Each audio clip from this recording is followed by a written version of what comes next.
Салям алейкум, хайрлах шамлар. Я принимаю эстафету от моих коллег, и несколько секунд в этой студии мы продолжим обсуждать новости и события, всколыхнувшие информационное пространство. С вами Гульсум Халилова. Ну что ж, поехали. Президент хоче розпустити ЦВК. Комітет Ради підтримав рішення. Зеленський зустрівся з Коломойським. Навіщо? Суд ЄС заборонив «Газпрому» транспортувати більше газу до Європи. Я рада представить гостей нашей студии. Иван Заяц, народный депутат 1, 2, 3, 4 и 6 созывов. Здравствуйте. А также Сергей Стерненко, руководитель гражданского объединения «Небайдужье». Приветствую. Доброго вечера. А нашу с вами беседу мы начнем с такого информационного сообщения. Президент Владимир Зеленский планирует распустить Центральную избирательную комиссию. Давайте посмотрим фрагмент документа. Протягом виборчого процесу з позачергових виборів народних депутатів України 21 липня 2019 року Центральна виборча комісія неодноразово проявляла недостатню виваженість або навіть політичну упередженість у вирішенні окремих питань, які належать до її повноважень, наслідком чого в тому числі були численні судові процеси, у яких рішення, дії чи бездіяльність ЦВК були визнані судом протиправними. Беручи до уваги вище наведені обставини, вношу подання про дострокове припинення повноважень всього складу ЦВК. Ну и глава Центральной избирательной комиссии Татьяна Слепачук считает такое решение президента политически мотивированным. Далее ее прямая речь. Оскільки я сказала, що певною мірою це є політичне рішення, Центральна виборча комісія зараз прийме максимум зусиль, щоб донести, що обґрунтування саме такого, яке міститься в поданні президента, воно є недоречним, воно є таким, яке не відповідає дійсності і не враховує і обставини справ, і тексти самих судових рішень, про які йдеться мова. Але з іншого боку, якщо це політичне рішення і президент як особа, яка обрана з дуже великим відривом, яку ми можемо підтвердити, обрана абсолютно демократично, відповідно до закону, бере на себе відповідальність щодо такого рішення, то Центральна виборча комісія його сприйме. А вот заместитель председателя Верховной Рады Руслан Стефанчук опроверг мнение о том, что обвинения в сторону ЦИК являются беспочвенными. Давайте его послушаем.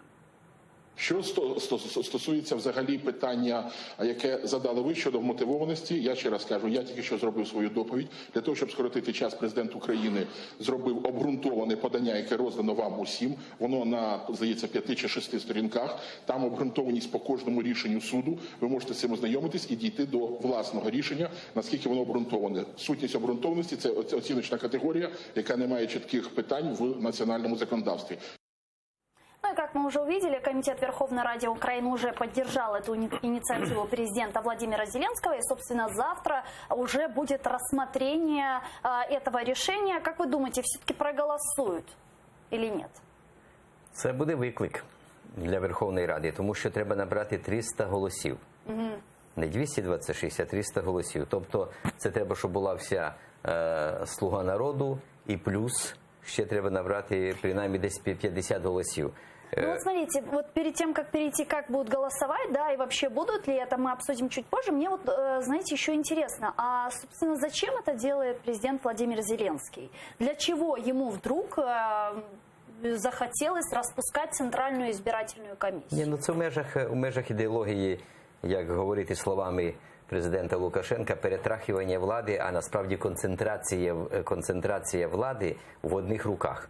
Ми ж бачимо і дострокові вибори дуже сумнівні Верховної Ради, і потім вже Кабінет міністрів, було таке намагання провести і вибори на місцевому рівні. Тому всі органи треба підгребти під себе, а ЦВК, вона все-таки важлива одиниця. Якщо говорити про місцеві вибори, вони дуже важливі, тому що це буде фундамент цієї політичної системи нашої. Тут влада фактично сходиться із громадянами в одне ціле. То я думаю, що готуються от такі речі. А потім Київ ще не забувайте. Ще ж висить Київ, і по Києву так само треба буде ухвалювати якісь такі рішення, де без ЦВК не обійтися.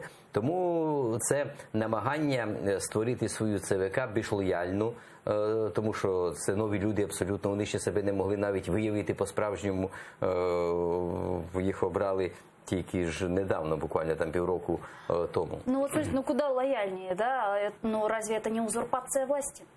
Ну, дійсно, це виглядає так, що президент хоче повністю під себе вже не тільки навіть вертикаль, а й по горизонталі отримати владні повноваження і контролювати повністю всі структури, все, що буде відбуватися в країні. По суті, це дійсно має ознаки узурпації влади, тобто, але таким напівлегальним шляхом. Хоча свого часу, не знаю, можливо, це недоречне порівняння, але свого часу Янукович теж напівлегальним шляхом з формальними ознаками дотримання нібито юридичної процедури, хоча насправді це було псевдо-юридична процедура, він так само отримав повноваження, які були йому непритаманні. Зараз це відбувається у ситуації з Центральною виборчою комісією, і так само це відбувається і з ситуацією, наприклад, з Національним антикорупційним бюро, з Державним бюро розслідувань. Нещодавно було внесено зміни до Конституції, згідно з якими президент призначатиме керівників цих структур. Ну і не тільки, насправді, багато зараз приймається змін до законодавства, які значно розширюють повноваження президента. Я переконаний, що президент робить це з благих намірів для того, щоб, не знаю, там, зробити країну кращою. Ну, він точно так вважає. Але чи збігається це з реальністю і чи не матиме це наслідки у вигляді, скажімо, послаблення політичних свобод або основоположних прав людини в країні на далеку перспективу? Я думаю, що ми на це запитання ще дамо відповідь. Але особисто я, як юрист, я дуже стурбований тим, що у нас, по суті, зараз Україна перетворюється на президентську республіку. Не на парламентську президентську, яку вона повинна бути за Конституцією, а саме на президентську республіку. Ну вот во фракции «Батькивщина» еще пока не уверены, будут ли они, собственно, поддерживать распуск Центральной избирательной комиссии. Об этом рассказал народный депутат от фракции «Батькивщина» Сергей Власенко. Давайте его послушаем и продолжим.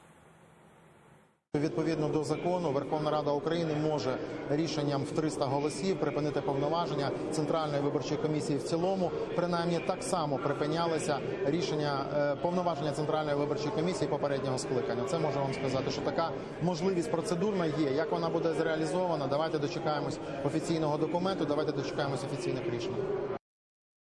Что касается 300 голосов, да, действительно, для того, чтобы решение было принято, должна набрать Верховная Рада 300 голосов, да, конституционное большинство. Кто может присоединиться к «Слуге народа»? Я думаю, що багато хто може приєднатися. Якщо буде чітко поставлене завдання, то сьогодні, я б сказав, позиція Верховній Раді, вона паралізована, вона деморалізована. Тому що у попередній період... Поставлена задача кем? Президентом, ясно. Це ж треба буде здійснити. Президент може ставити задачі другим фракціям? Президент взагалі не може втручатися в роботу парламенту, крім права законодавчої Ви теоретично розмовляєте чи практично? Президент каже, він говорить своїм там в адміністрації, представнику своєму Верховній Раді, так, це рішення має бути ухваленим.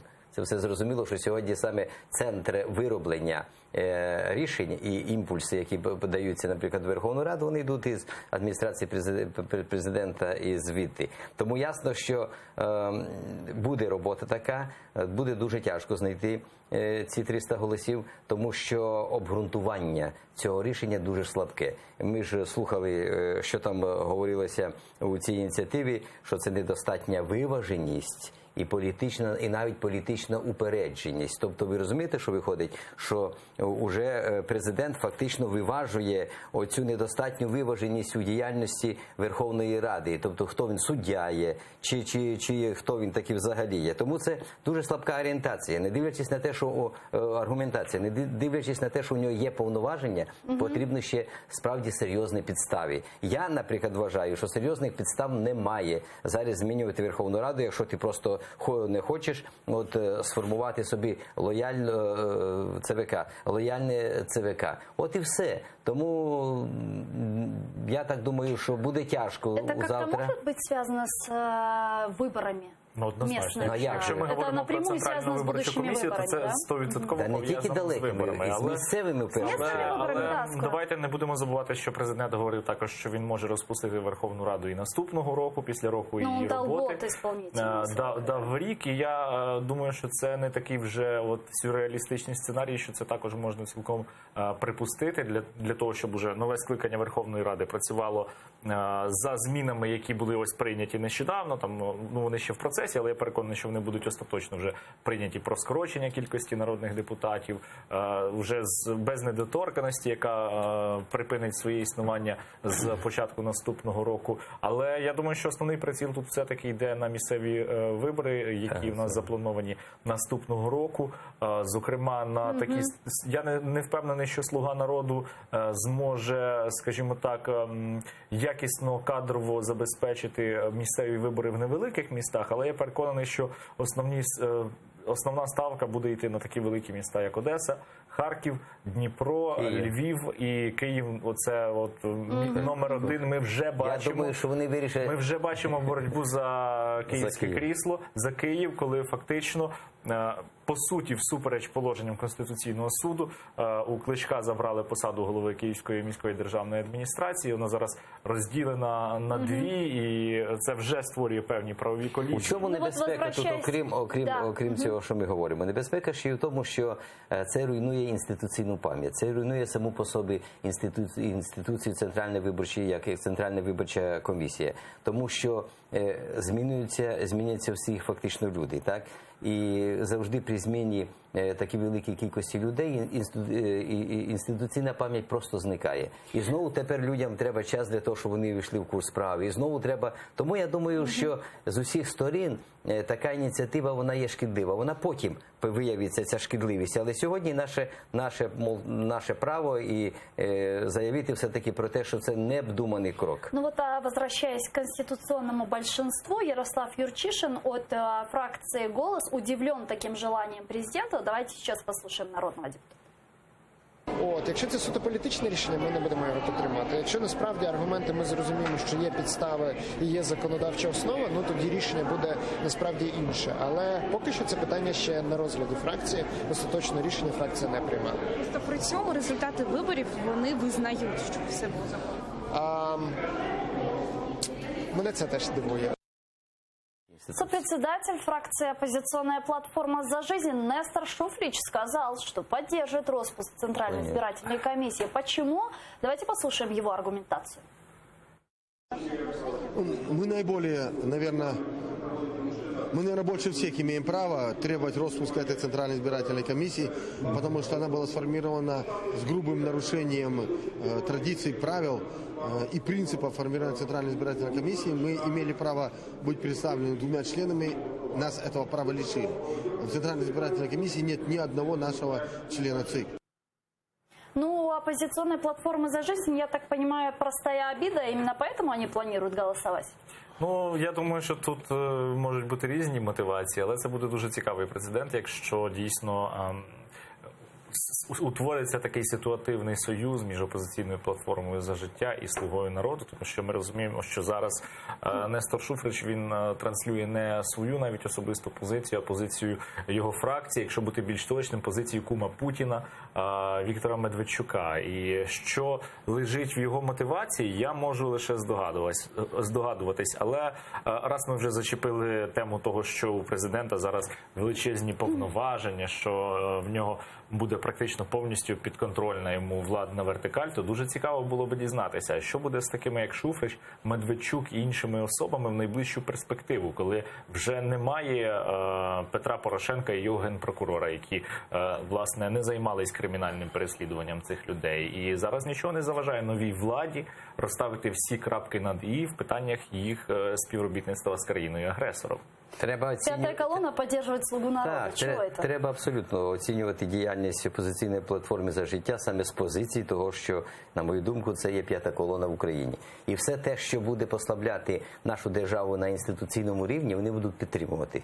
Все те, що буде йти на шкоду України, вони будуть підтримувати. І тут навіть не будемо говорити про якийсь ситуативний союз, а просто це їхня спрямованість така. Потреба ж звітувати. Чим гірше, тим краще? Так, треба звітуватися перед Путіним, треба ж їздити до Путіна.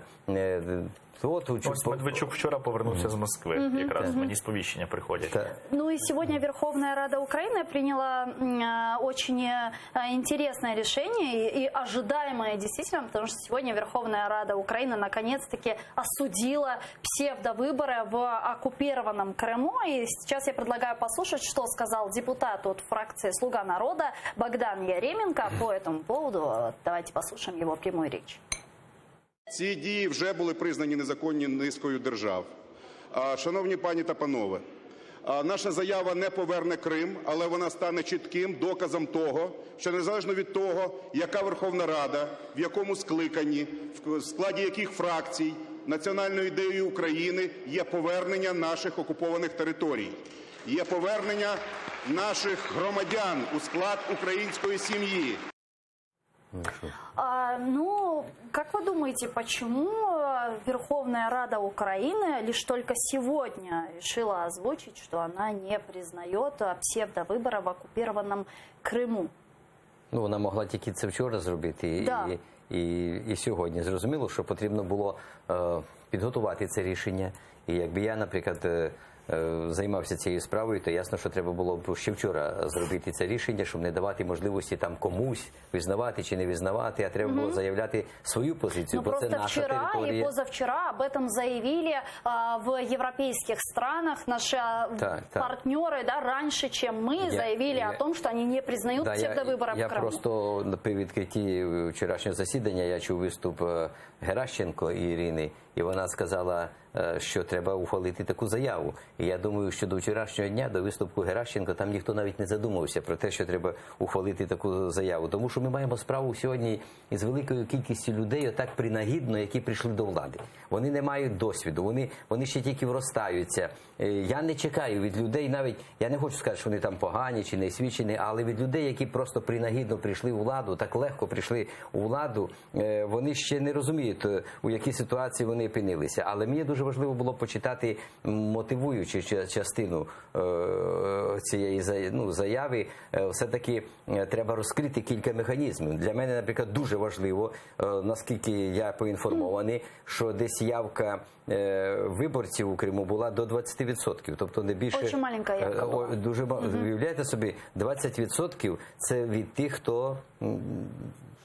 Оккупационная ЦВК говорит о том, что явка была в районе 33%, но насколько можно верить этим цифрам, это уже совершенно другой вопрос. Сергей, а как вы считаете, почему действительно Верховная Рада так, скажем, немного опоздала с признанием, с непризнанием псевдовыборов в Крыму? Знаєте, у нас взагалі Верховна Рада дуже сильно запізнюється, і мова навіть не про сьогоднішнє вчорашнє засідання, мова про події ще з 2014 року, тому що я неодноразово казав і говоритиму аж допоки це не відбудеться.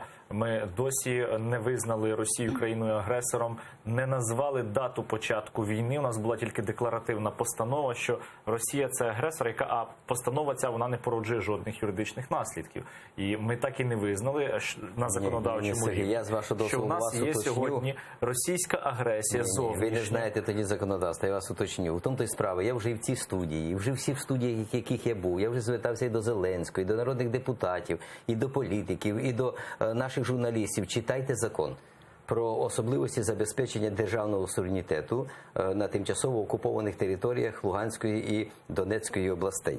У цьому законі дуже чітко сказано, що Росія здійснила воєнну агресію. Тільки визнання акту війни у нас робить президент, він звертається до Верховної Ради, і Рада визнає. Справа не в акті війни. Нема такого, що в акті війни то оголошує чи не оголошує війну і так далі. Це перше.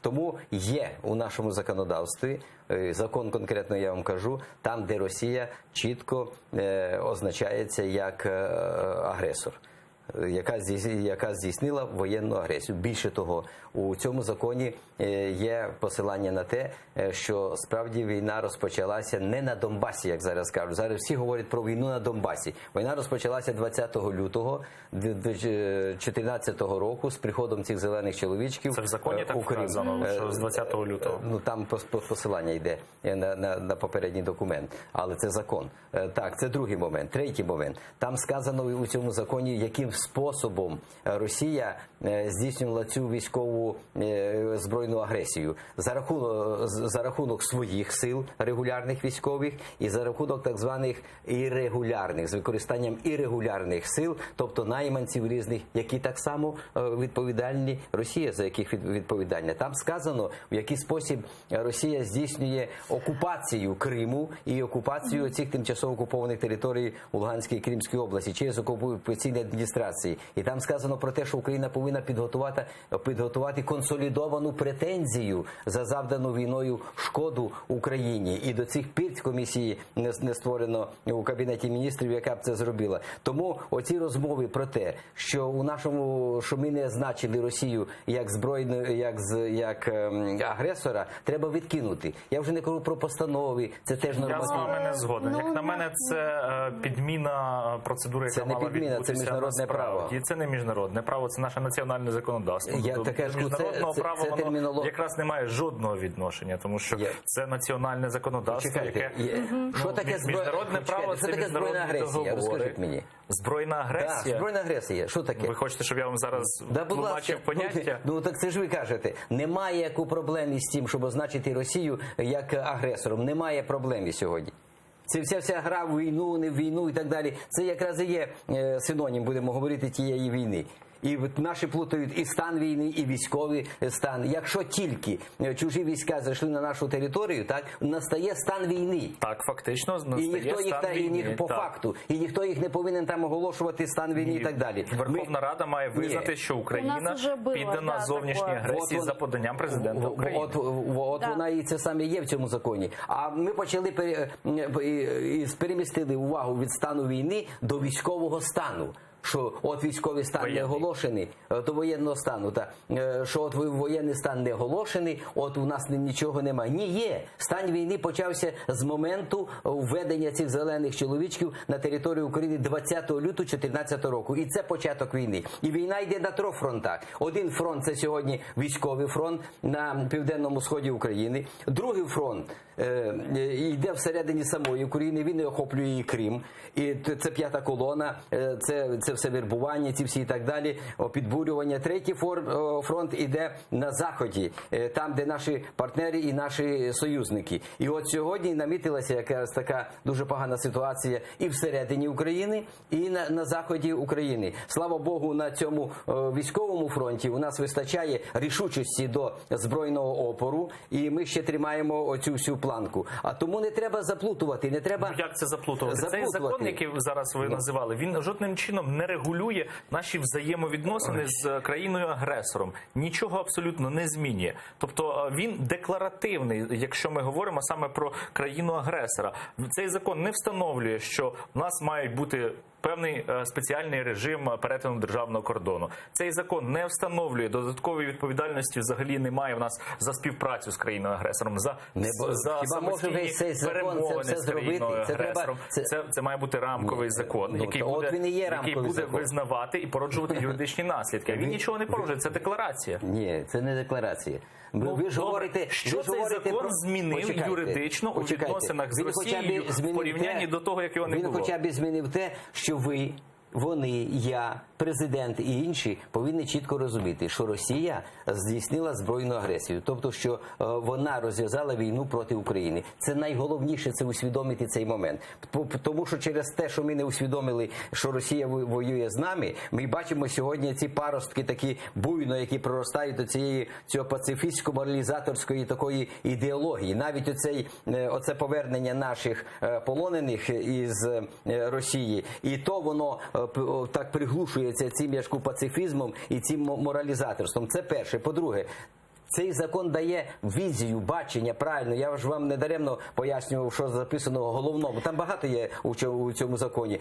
Але в розвиток цього закону треба йти далі. Треба дійсно вирішувати проблему. Чи все-таки перервати дипломатичні відносини, чи не перервати. Я вважаю, що треба перервати. Я вважаю, що не можна сьогодні дивитися крізь пальці на ту політику остербайтерства нашого у Росії. Бо якщо брати, наприклад, там навіть, як вони кажуть, 2 мільйони. Я в це не вірю, але навіть це занадто. 2 мільйони мільйони. Це, уявляєте, яка маса людей піддана сьогодні обробці цими спецслужбами Росії і так далі, і так далі. Тому і тут треба шлагбаум закривати, але це далі. Тобто давайте так, якщо ми вже визнали оце бачення правильно, то за ним давайте далі. Ну не відкидаємо те, що є реально. Цей закон відкриває ворота до того, що ви говорите. Я хочу нас вернуть к предмету нашей дискуссии и перейти к одной теме, потому что, к сожалению, ограничено количество эфирное время нашего этого блока. И сегодня Игорь Коломойский, то есть вчера Игорь Коломойский посетил офис президента Украины. Вот давайте послушаем, о чем там они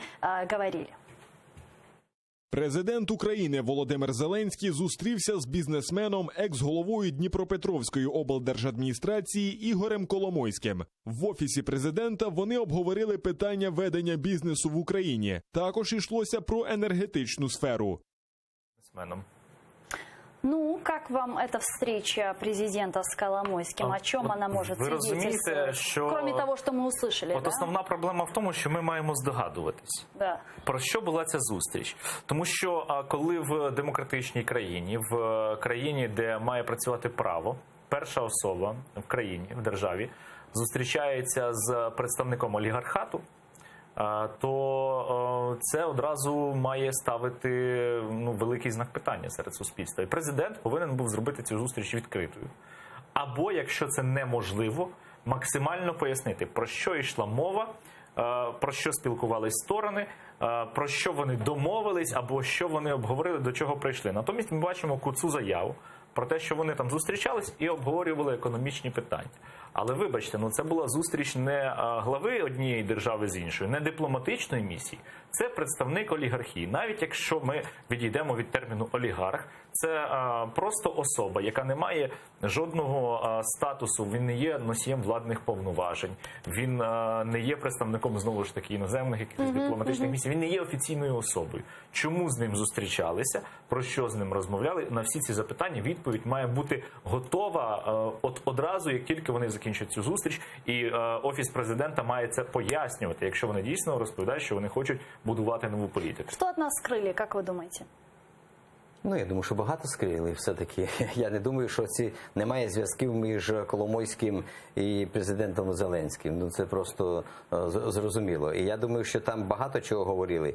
Ви ж розумієте, що Коломойський так чи інакше зав'язаний на дуже багато проблем в Україні. І він має персональні проблеми. Наскільки я знаю, до Коломойської є претензії, наприклад, зі сторони Сполучених Штатів Америки, так? А якщо Зеленський буде зустрічатися із Трампом, можливо, Коломойський йому сказав, що ти ж, я ж тут такий чистий, добрий і так далі, там замовиш якесь словечко. Тут теж питання є. А я думаю, що у Коломойського теж є люди в Верховній Раді, як народні депутати. І я думаю, що всі, будемо так сказати, наші олігархи мають сьогодні у Верховній Раді своє представництво. І буде все рівно рано чи пізно ця боротьба між олігархами, вона розпочнеться. Тому теж треба думати про те, як зайняти кращу позицію. Тобто і про той же самий бізнес, давайте говорити відверто. Ми ж бачимо, що там в тій енергетичній сфері робиться, що робити з землею сьогодні, яким чином, яку схему вибирати тут, будемо так казати, обезземелення українців. А що робити з малим бізнесом і середнім бізнесом? Тобто, я думаю, що будь-який олігарх має великий вплив на владу, мав раніше і зараз має. Але я в зустрічі з Коломойського і Зеленським нічого особливого не бачу, але треба справді сказати, про що йшла мова.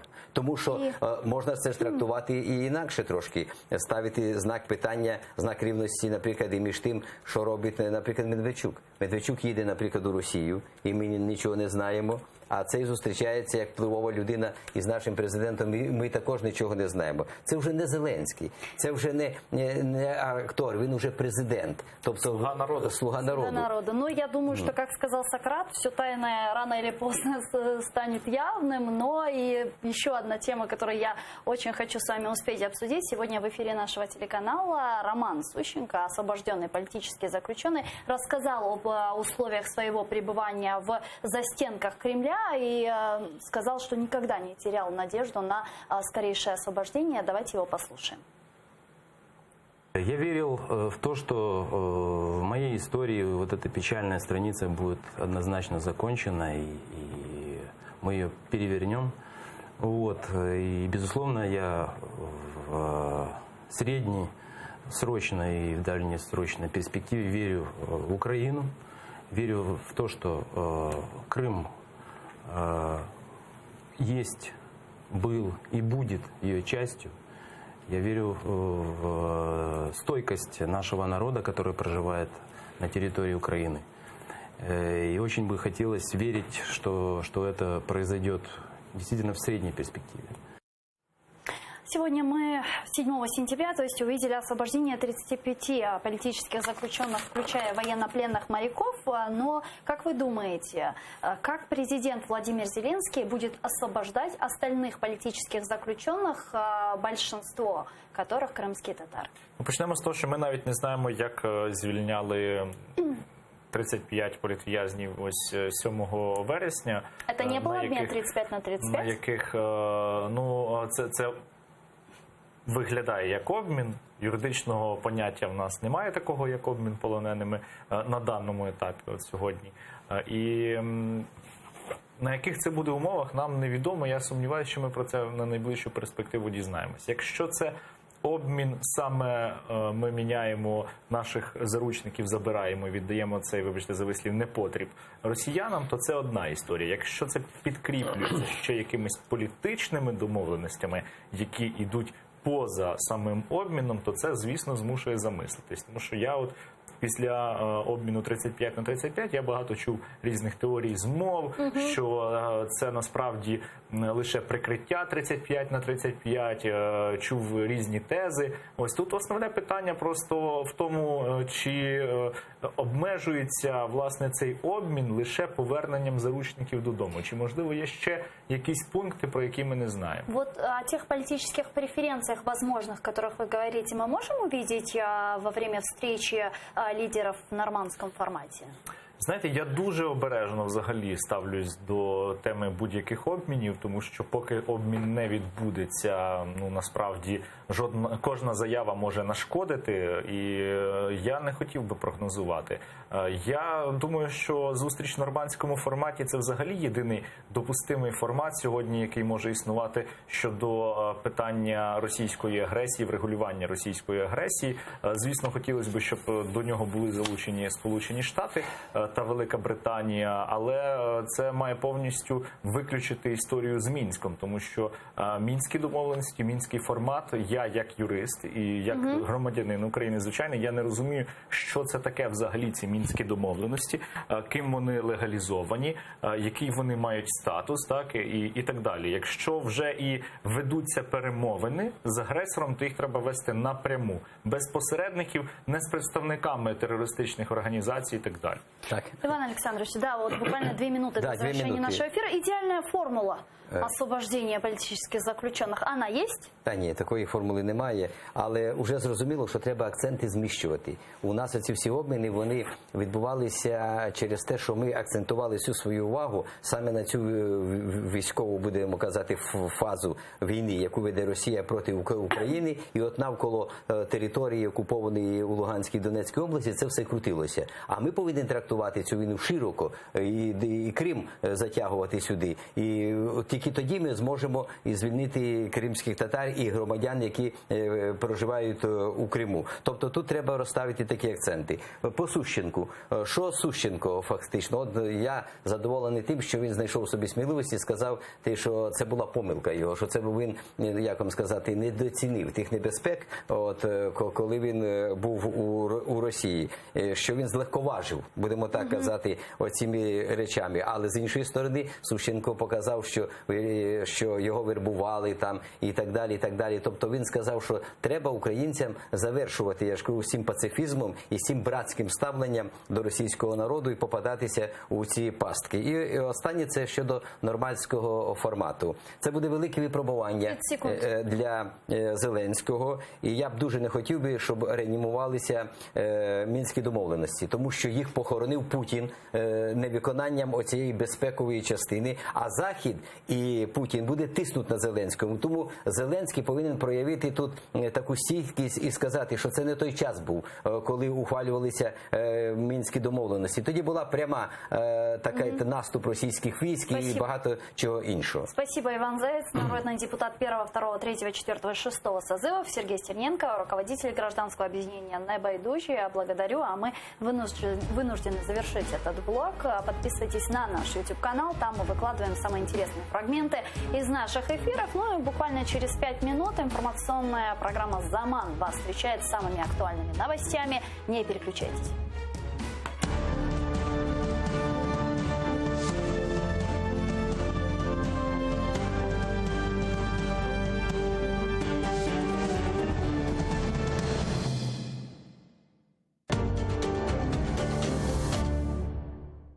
Судилища в Криму. Як окупанти